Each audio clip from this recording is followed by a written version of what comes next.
আজকের যে বিষয়টা নিয়ে আমি আলোচনা করব সেই বিষয়টার নাম হচ্ছে হালাল রিজিক। কি হালাল রিজিক? এখন এই কথাগুলো আমি মসজিদের ইমাম সাহেব আমার উপরেও পড়বে, আপনি মসজিদের সেক্রেটারি আপনার উপরেও পড়বে, আপনি মসজিদের সভাপতি আপনার উপরেও পড়বে। এখানে সবার উপরে কি কথাগুলো আসবে? আল্লাহ তাআলা, অর্থাৎ এক কথা, পৃথিবীতে আল্লাহ যত মানুষ সৃষ্টি করেছে সমস্ত ইমানদারদেরকে হালাল খাদ্য গ্রহণ করার জন্য তিনি হুকুম করেছেন। কথা বুঝাইতে পারছি?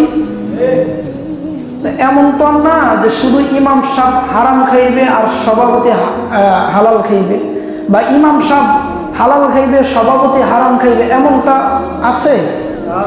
আইন সবার জন্য কি সমান? কোরআনের হুকুম আল্লাহ পাকের সবার জন্য। প্রথমত রিজিক কাকে বলে খুব বোঝার চেষ্টা করবেন। প্রথমত কি রিজিক? রিজিক কাকে বলে?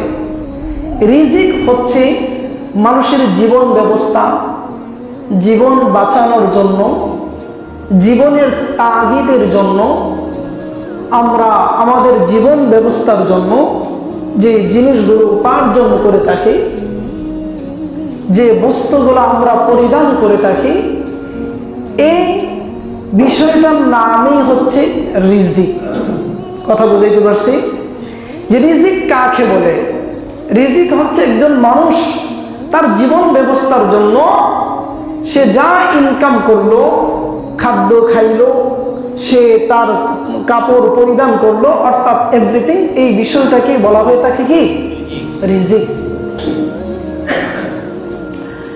আল্লাহ তাআলা ফরজ হুকুম বান্দার উপরে নামাজ ফরজ করেছেন, কিন্তু এই নামাজ আদায়ের আগে পূর্ব শর্ত হচ্ছে বান্দা তুমি হালাল খাদ্য গ্রহণ করো।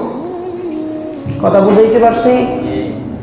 আল্লাহ বলছেন কি নামাজ পড়ার জন্য, ফরজ নামাজ, অর্থাৎ আপনি আমি যে নামাজ পড়ব, এই নামাজ পড়ার আগে, অর্থাৎ আল্লাহ পাকের ফরজ হুকুম পালন করার আগে আল্লাহ তাআলা পূর্বে শর্ত দিয়ে রাখছেন যে বান্দা তুমি হালাল খাদ্য কি গ্রহণ করো।